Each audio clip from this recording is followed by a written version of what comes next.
ሰላም ኣብ ዝተፈላለዩ ኩርናዓት ዓለም ኮይንኩም ትከታተሉና ዘለኹም ክቡራትን ክቡራንን ከመይ ትኾኑ ንሎሚ 18 ሰነ 2018 ዓመተ ምህረት ዝሓረናዮም እዋናውን ኣገደስትን ሓበሬታታት ከም ሰብ ክቐርቡ እዮም።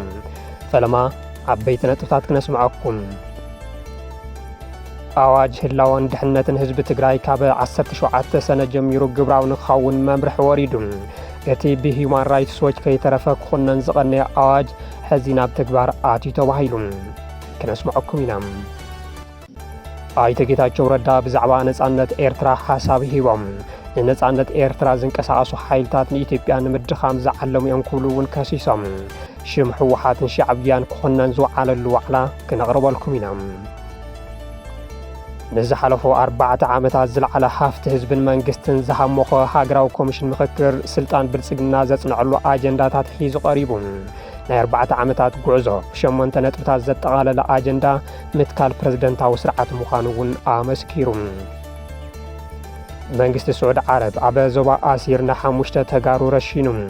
መንግስቲ ስዑድ ዓረብ ብዝውውር ሓሺሽ ዝኸሰሶም 5 ተጋሩ ከም ዝረሸነ ኣፍሊጦሎም። ላዕለዋይ ወታደራዊ ኣመራርሓ ምልሻ ጃንጃዊድ ንሰራዊት ሱዳን ኢዱ ምሃቡ ተገሊጹ። ኣብ ሱዳን ክልል ደማዚን ምክትል ኣዛዚ ኮር ኮይኑ ከገልግል ዝጸንሐ ኮማንደር ኣደም ኣሕመድ ትማሊ ናብ ሰራዊት ሱዳን ከም ዝተጸንበረ ተሓቢሩ። ሕዚ ናይዚኦምን ካልኦትን ትሕዝቶታት ዝርዝር ክነስምዐኩም ኢና። ምሳና ጽንሑ።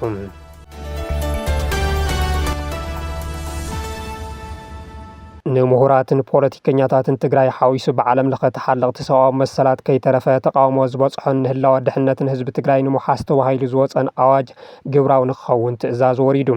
እቲ ኣዋጅ ቁፅሪ 366 እዝባር 2018 ተባሂሉ ዝተሰየመ ሕጊ ብነጋሪት ጋዜጣ ተሓቲሙ ክሳብ ዝወፅእ ብግዝያውነት ተግባራዊ እናኾነ ንኽጸንሕ ቤት ምክሪ ክልል ትግራይ ናብ ቢሮ ፍትሒ መሪሕዎ ኣሎ። እቲ ህዝቢ ብዝግባእ ዘይተመያየጠሉን ዓፋንን ተባሂሉ ክውቀስ ዝቐነየ ኣዋጅ ካብ 17 ሰነ ጀሚሩ ኣብያተ ፍርዲ ንኽጥቀማሉ መምርሒ ወሪድለን ተባሂሉ። እቲ ኣዋጅ ንመኸተ ህዝቢ ትግራይ ዘተዓናቕፍ ዝኾነ ኣብ ትግራይ ዘሎ ይኹን ካብ ትግራይ ወፃኢ ተሓታቲ ዝገብርን ከከም ደረጃ ጥፍኣቱ ካብ 25 ክሳብ 50,000 ቅርሺ ቅፅዓት ዘስዕብን ምዃኑ ተገሊጹ እዩ። ዝገደደ ብሄራዊ ክሕደት ዝፈጸመ ድማ ብመረዳእታ ብዝተደገፈ ክሳብ ሞት ክቐፅዕ ዝኽእል ድንጋጌ ዘካተተ ከም ዝኾነ ክግለጽ ጸኒሑ እዩ። እዚ ንኣካላት ጸጥታ ሙሉእ ስልጣን ዝህብን ነጻነት ዜጋታት ክዕፍን ከም ዝኽእልን ዝተሰግአሉ ኣዋጅ ንድሕሪት ተመሊሱ ካብ 2013 ዓመተ ምህረት ጀሚሩ ግብራዊ ከም ዝኸውን ተነጺሩ ኣሎ። መንግስቲ ትግራይ እቲ ኣዋጅ ኣብ ዝሕዚ እዋን ህዝቢ ትግራይ ኣጋጢምዎ ዘሎ ሓደጋ ህልውና ንምሓስን መኸተ ንምስላጥን ዝረብሕ እዩ እኳ እንተበለ ከምኒ ሂውማን ራይትስ ዎች ዝበሉ ዓለም ለኸ ተሓለቕቲ ሰብኣዊ መሰላት ግና ካብ ናይ ሻዕብያ ግዱድ ብሄራዊ ግልጋሎት ዝተቐድሐ ብምባል ግብራዊ ንኸይኸውን ጸዊዖም እዮም።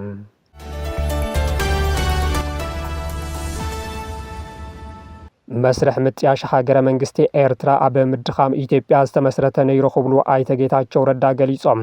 ንኤርትራ ናብ ምንቅስቃስ ነጻነት ዘእተው ሓይልታት ንኢትዮጵያ ከዳኽሙ ዝደልዩ ሓይልታት እዮም ብምባል እውን ኤርትራ ነጻነታ ክትእውጅ ከም ዘይነበራ ብጣዕሳ ተዛሪቦም። ሕወሓትን ሻዕብያን ክኹነኑ ኣብ ዝወዓሉ ዋዕላ ሃገራዊ ድሕነት ዝተረኸቡ ኣማኻሪ ጉዳያት ምብራቕ ኣፍሪካ ቀዳማይ ሚኒስትር ኣይተ ጌታቸው ረዳ ነቲ ንዓመታት ነጻነት ኤርትራ ብቃልሲ ህዝቢ ኤርትራ ዝተረጋገጸ እዩ ዝብሉ ዝነበሩ መትከሎም ዝጻረር ሓሳብ እንትው ሰሚዖም። መስርሕ ምጥያሽ ሃገረ መንግስቲ ኤርትራ ንኢትዮጵያ ምድኻምን ምጥፋእን ዝተመስረተ ምንባሩ ዝገለጹ ኣይተ ጌታቸው ረዳ እዚ ምስጢር ዘይኮነስ ብህዝቢ ዝፍለጥ ኢሎም ንኤርትራ ናብ ምንቅስቃስ ነጻነት ዘምርሑ ሓይልታት ንኢትዮጵያ ከዳኽምዋ ዝደልዩ ሓይልታት ምዃኑ እውን ኣዘኻኺሮም ንገዛእቲ ኢትዮጵያ ባዕዳውያን ብምባል ካብ መፈለምቱ ንነጻነት ብረታዊ ቃልሲ ዘልዕለ ሻዕብያ ን30 ዓመታት ተቃሊሱ ኣብ መወዳእታ ኤርትራ ነጻነት እኳ እንተረጋገጸላ ሕወሓት እውን ግና ነጻነት ኤርትራ ዝድግፍ እዩ። ኣብቲ ነጻነት ኤርትራ ዝድግፍ ሕወሓት ንዓመታት ኣመራርሓ ዝነበሩ ኣይተ ጌታቸው ረዳ እዮም እምበር ሕዚ ንነጻነት ኤርትራ ዝድግፉ ሓይልታት ንኢትዮጵያ ከዳኽሙ ዝደልዮም ክብሉ ተሰሚዖም ዘለዉ። ህላወ መንግስትነት ኤርትራ ወትሩ ምስ ስልሒት ምድኻም ኢትዮጵያ ዝተኣሳሰረ እዩ ዝብሉ ኣይተ ጌታቸው መንግስቲ ኤርትራ ኣብ ኢትዮጵያ ዕነውቲ ሓይልታት ብምውዳብ ኣብ ኢትዮጵያ ዝኾነ ይኹን ዘይምርጋዕ ክፍጠር ክሰርሕ ከም ዝጸንሐን በዚ ድማ ንጸጥታ ኢትዮጵያ ኣብ ሓደጋ ከም ዘውድቐን ገሊጾም። ወተሃደራዊ ኣማኻሪ ኢታማዦር ሹሙን ሓላፊ ኣመራርሓ ተኹስን ጀነራል ኣለምሸት ስምምዕነት ደግፍዮም ህወሓት ሕዝውን መንእሰይ ትግራይ ናብ ሓድሽ ኩናት ንምእታው ኣብ ምድላው ትርከብ ብምባል ይኸስስ። ኣብ ዝተፈላለዩ ከባቢታት ሃገርና ዝረአ ዘሎ ናይ ጸጥታ ጸገማት ቀንዲ ምኽንያት ጽንፈኝነት እዩ ዝበለ እቲ ጀነራል ኣብ ዝሓለፈ እዋን ኣነ ጥራሕ ዝብል ኣኽራሪ ስነ ሓሳብ መንእሰይ ህይወቶም ክኸፍሉ ሃገር ክትደሚ ጸጋታት ሃገር ኣብ ክንዲ ንልምዓት ንኩናት ክውዕሉ ከም ዝገበሩ ገሊጹ። ኣኽረርቲ ኤሊት ብሄሩ ብዘየገድስ ብዘይካ ናይ ባዕሉ ስልጣን ድሕነት ህዝቢ ልምዓት ሃገር ላዕላውነት ሃገር ዘኽየኽብር ሓይሊ እዩ ብምባል እቶም ሓይልታት ምስ ባዕዳውያን ጸላእቲ ብምትሕባር ኣብ ልዕሊ ህዝቢ ናይ ባዕሎም ረብሓ ብምጽዓን እቲ ደም ምፍሳስ ይቕጽል ከም ዘሎ ሓቢሩ። ጉጅለ ህወሓት ኣብዚ ሕዚ እዋን ኣብ ልዕሊ ህዝቢ ግዱድ ወተሃደራዊ ምልመላ የካይድ ከም ዘሎን ልክዕ ከምቲ ቅድሚ 5 ዓመት ዝገብሮ መመሊሱ ይጀሃር ከም ዘሎን ገሊጹ። ቅድሚ ሕዚ ዝተፈጠረ በሰላ ኩናት ከም ዘይሓወየ ዘመላኸተ ጀነራል ኣለምሸት ሕዚ ድማ ንመናእሰይ ትግራይ ናብ ኩናት ንምድፋእ ኣብ ምድላው ከም ዘሎን ነዚ እኩይ ዕላማ ምስ ውሽጣውን ወፃን ጸረ ሰላም ሓይልታት ብምትሕባር ጸገም ምፍጣር ይሸባሸብ ኣሎ ክብል ንህወሓት ከሲሱ። ጀነራላት ብልጽግና ህወሓት ንኩናት ይዳለሎ ብምባል ዋላ እኳ እንተኸሰሱ ንዝሓለፉ 3 ዓመታት ብሚልዮናት ሰራዊት ብምስልጣንን ድሮናት ኣብ ምዕዳግን ተጸሚዶም ብምጽናሕ ካብ ወርሒ ጥሪ ጀሚሩ ኣለና ዝብልዎ ሰራዊትን ኣጽዋርን ናብ ወሰን ትግራይ ኣጸጊዖም ከም ዝርከቡ ግን ፀሓይ ዝወቕዖ ሓቂ እዩ።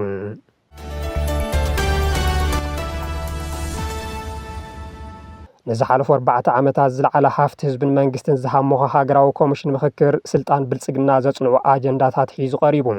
ናይ 4 ዓመታት ጉዕዞ ብ8 ነጥብታት ዘጠቓለለ ኣጀንዳ ምትካል ፕረዚደንታዊ ስርዓት ምዃኑ ኣመስኪሩ።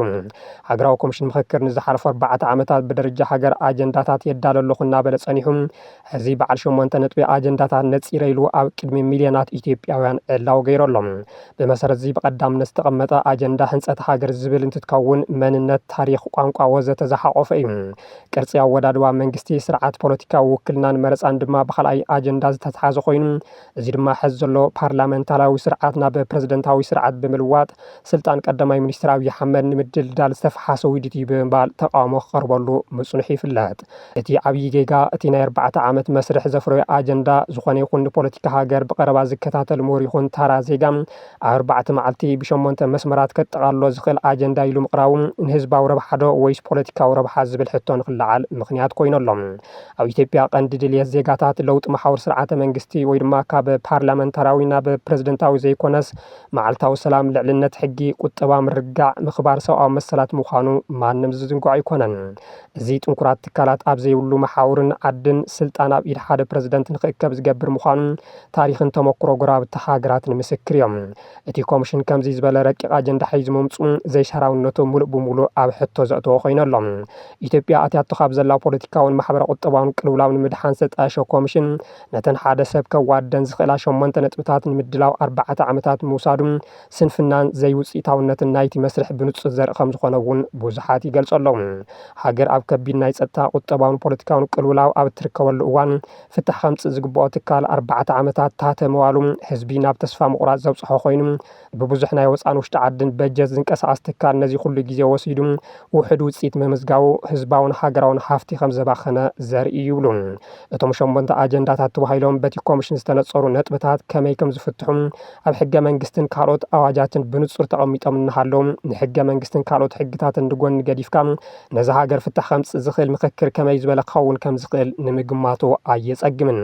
ንምሉእ ትግራይ ሓዊሱ ኣብ ፖለቲካ ሃገር ይግበአና ዝብሉ ሓይልታት ዘየካተተ ምክክር ነዚ ሃገር ሕዚ ካብ ዘላቶ ኣፍ ገደል መሊኡ ዘጽድፍ ከይኸውን ተሰጊዮሎም። ናይቶም ጸገማት ጠንቂ ዘይዳሰሰ ኩሎም ወገናት ዘየጠቓለለ ብዙሓት ዝተስማዕምዑሉ ፍኖተ ካርታ ዘይብሉ ፖለቲካዊ ሓይልታትን ዕጡቃትን ዘይተሳተፍሉ ንመጻኢ ዕድል እቲ ሃገር ጭቡጥ መፍትሒ ዝሕብሩ ነጥብታት ዘይብሉ ሓፈሻዊ ጭርሖታት ብውሕዳት መስመራት ዘጠቓለለ ኣጀንዳ ምዃኑ ካብ ብኣግኡ ተስፋ ዝሰኣንሉ ኣካላት ብዙሓት እዮም።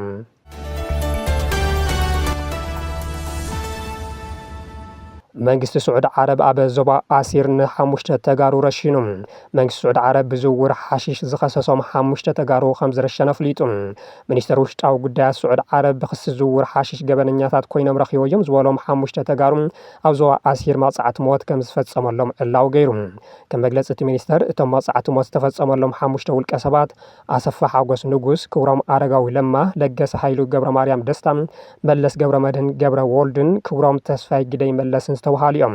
እቶም ውልቀ ሰባት በሓይልታት ጸጥታ ኣብ ትሕቲ ቀይዲ ድሕሪ ምእታዎም ዝተገበረሎም ምርመራ ሲዒቡ ጉዳዮም ናብ ዝምልከቶ ቤት ፍርዲ ዝተመሓላለፈ ኮይኑ እቲ ቤት ፍርዲ ዝቐረበሉ ገበን ብምርጋጽ ፍርዲ ሞት ወሲኑሎም እዩ እቲ ውሳነ ብላዕለዋይ ቤት ፍርዲ ድሕሪ ምጽዳቑ መቕጻዕቲ ንኽፍጽም ስድራ ቤት ንጉሳዊ ኣዋጅ ወፂሉ ከም ዝተፈጸመ እቲ ሚኒስተር ኣፍሊጡ ብመሰረት እቶም ዝወፁ ሽማት እቶም ዝተረሸኑ ተጋሩ ከም ዝኾኑን ኣብ ትግራይ ዘሎ ፖለቲካውን ማሕበር ቁጠባውን ቅልውላው ኣገዲድዎም ናብ ስደት ዝኸዱን ከም ዝኾኑ ተሓቢሮሎም ትካል ተሓለቐ ሰብኣዊ መሰላት ሂማን ራይትስ ዎች ቅድሚ 2 ወርሒ ኣብ ዘውፅኦ መግለጺ 65 ኢትዮጵያውያን ስደተኛታት ምስ ዝውውር ሓሽሽ ተኣሳሲሩ ኣብ ስዑዲ ዓረብ ፍርዲ ሞት ተበይንሎም ኣብ ምጽባይ ከም ዝርከቡ ገሊጹ ነይሩ ሂማን ራይትስ ዎች መቕጻዕቲ ሞት ኣብ ዝኾነ ይኹን ኩነታት ከም ዝቃወሞ ብምግላጽ ስዑዲ ዓረብ ትጥቀመሉ ዘላ መቕጻዕቲ ሞት ኩሉ ወዲ ሰብ ብሂወት ናይ ምንባር መሰል ኣለዎ ዝብል ዓለም ለኸ ሕጊ ሰብኣዊ መሰላት ዝጠሓሰን ፍርዲ ሞት ኣብቶም ሂወት ዘጥፉ ከበድቲ ገበናት ጥራሕ ክሕጸር ከም ዝግባእን ኣዘኻኺሩ መንግስቲ ስዑዲ ዓረብ ቅድም ክብል እውን 3 ተጋሩ መናእሰይ ብሞት ከም ዝቐጻ ዝዝከር እዩ ቅድሚ 2 ሰሙን ብተመሳሳሊ 2 ተወለድቲ ኦሮሞ ዝኾኑ ኢትዮጵያውያን ዝቐተለ እንትትከውን ዝሓለፈ ሰሉስ 16 ሰነ ድማ 5 ተጋሩ ከም ዝኾኑ ዝእመነሎም ካብ ቤት ማእሰር ተውፅኡ ብስቅላት ቀፂዕዎም ኣሎም መንግስቲ ኢትዮጵያ ምስ ስዑዲ ዓረብ ብምዝራብ 1655 ኢትዮጵያውያን ብምሕረት ንኽልቀቑ ገይረ እኳ እንተበለ ብሞት መቕጻዕ መናእሰይ ኢትዮጵያ ግና ጠጠው ይበለን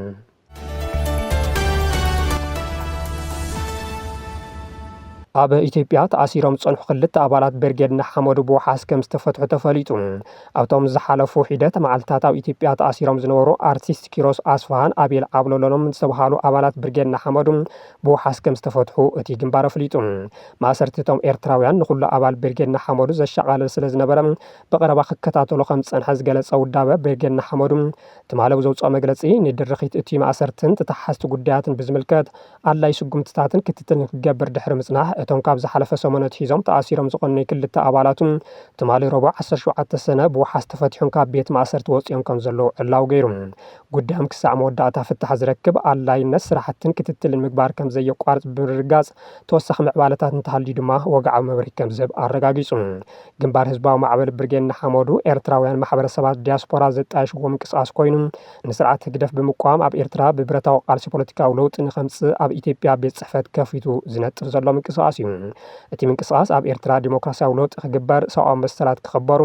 ንዘይተወሰነ ግዜ ዝቕጽል ዘሎ ጉድድ ሃገራዊ ግልጋሎት ደው ክብልን ስደት መናእሰይን ቁጠባዊ ጸገማት ከብቅዕን ብመንገዲ ማሕበራዊ መራኸብታት ክጉስጉስ ምጽንሑ ይፍለጥ ነቲ ንነዊሕ ግዜ ብዘይ ሃገራዊ መረፃ ዝቕጽል ዘሎ ስርዓትን ፖለቲካዊ ነጻነት ዘይብሉ ሃዋህው ኤርትራ እውን ክነቅፍ ጸኒሑ እዩ ካብ ዝሓለፈ ዓመት ጀሚሩ ድማ ብስርዓት ብልጽግና ደገፍና ተገበርሉ ኤርትራውያን ብምስልጣን ንስርዓት ሻዕብያ ብብረታዊ ቃልሲ ንምእላይ ምእዋጅ ዝፍለጥ እዩ ካብቶም ኣብ ኣደባባይ መናእሰይ ናብ ዕጥቃዊ ቃልሲ ንኽጽምበሩ ዝጽውዑ ዝነበሩ ኣባላት ብርጌድ ንሓመዱ ድማ ኣብዚ ሰሙን ብስርዓት ብልጽግና ተኣሲሩ ትማሊ ዝተፈትሐ ኣርቲስት ኪሮስ ኣስፋሃ ሓደ እዩ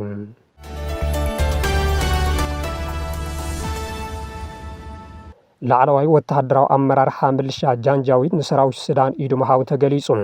ኣብ ሱዳን ክልል ደማዚን ምክትል ኣዛዚ ኮር ኮይኑ ከገልግል ጸንሐ ኮማንደር ኣደም ኣሕመድ ትማሊ ናብ ሰራዊት ሱዳን ከም ዝተጸንበረ ተሓቢሩ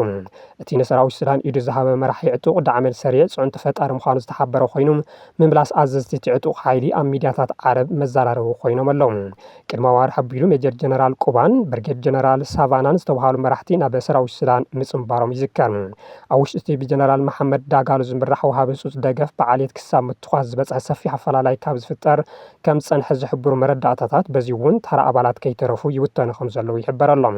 እዚ ከምዚ ኢሉ እንከሎ ዕጡቕ ሓይሊ ብጉጅለ ተግባር ራዕዲ ንኽምደብ ጻውዒታት ሓይሎም ኣለዉ ምክትል ፕረዚደንት ፈረንሳይ ክሪስቶፍ ማሪዮን ኣብ ከተማ ኤል ኦቤይን ስክፍታታት እናወስኻ ዝኸደሉ ዘሎ እዋን ብኢምሬት ዓረብ ዝድገፍ ምልሻታት ቁልጡፍ ደገፍ ከመ ግብረ ራዕዳዊ ውዳበ ንምምዳብ ዘኽእል ኣውሮፓዊ ስጉምቲ ሓሳብ ኣቕሪቦም ኣለዉ ክሪስቶፍ ማሪዮን ሓይልታት ምልሻ ቅልጡፍ ደገፍ ከም ግብረ ራዕዳዊ ትካል ንምምዳብ ዝዓለመ እማመ ውሳነ ኣውሮፓ ንምቕራብ ይሸባሸቡ ከም ዘለዎ ኣፍሊጦም እቲ ስጉምቲ ንፈረንሳይ ሓዊሱ ኣባል ሃገራት ሕብረት ኣውሮፓ ኣንጻርቲ ብኢምሬት ዓረብ ዝድገፍ ምልሻ ዝያዳ ዝምዕብል ዘሎ ጽኑዕ መርገጺ ንምድፋእ ዝዓለመ ምዃኑ እናተገለጸ ይርከብ